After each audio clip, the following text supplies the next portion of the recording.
Bismillahirrahmanirrahim. Alhamdulillah wassalatu wassalam nabina Muhammad wa ala alihi wa sahbihi amma ba'd. Assalamualaikum warahmatullahi wabarakatuh.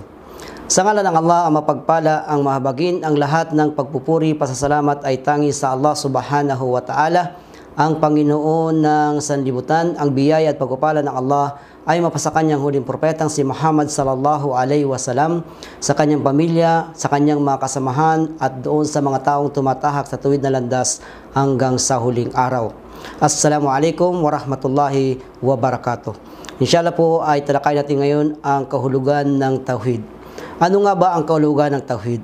Ang kahulugan ng tauhid sa wikang Tagalog, ang ibig sabihin nito ay kaisahan o nag-iisa. Kaisahan ng Allah subhanahu wa ta'ala sa kanyang pagka-Diyos. Ang tauhid, ito ay may tatlong bahagi. Una, ang tinatawag na tauhid ar-rububiyah. Ang tauhid ar-rububiyah ay kaisahan ng Allah subhanahu wa ta'ala sa kanyang pamamahala. Nang ibig sabihin, kaisahan ng Allah subhanahu wa ta'ala bilang tagapaglikha. Kaisahan ng Allah subhanahu wa ta'ala bilang tagapanustos sa lahat ng kanyang mga nilikha. Ang Allah subhanahu wa ta'ala, siya rin ang kumukuha ng buhay.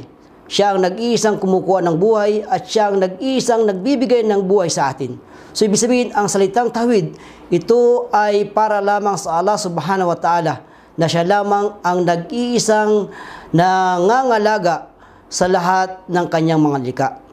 So ang pangalawang uri ng tauhid ay tinatawag na tauhid al-uluhiyah.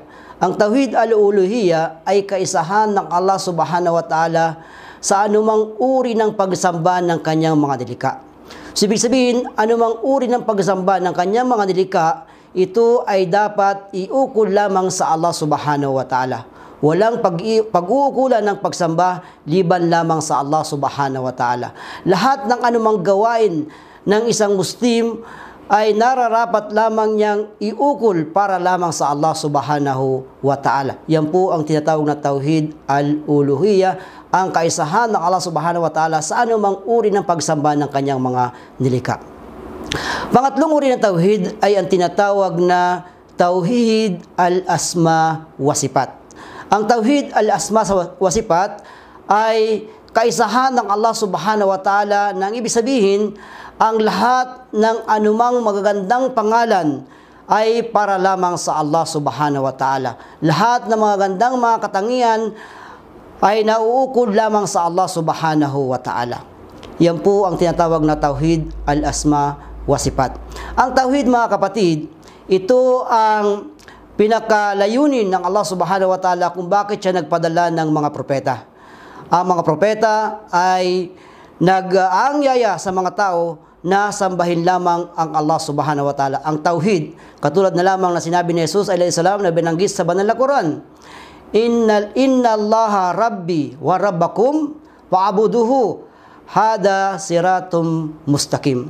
So katotohanan na si Jesus ay nag-aangyaya sa mga tao na sambahin ang Allah subhanahu wa ta'ala na kanyang Panginoon, na ating Panginoon, at yun ang matuwid na landas.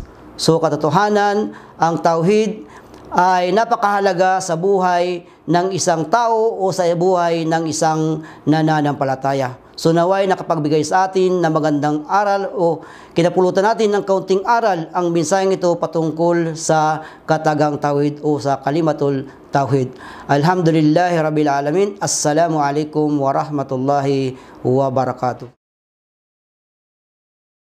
بدعمكم تستمر دعوتنا.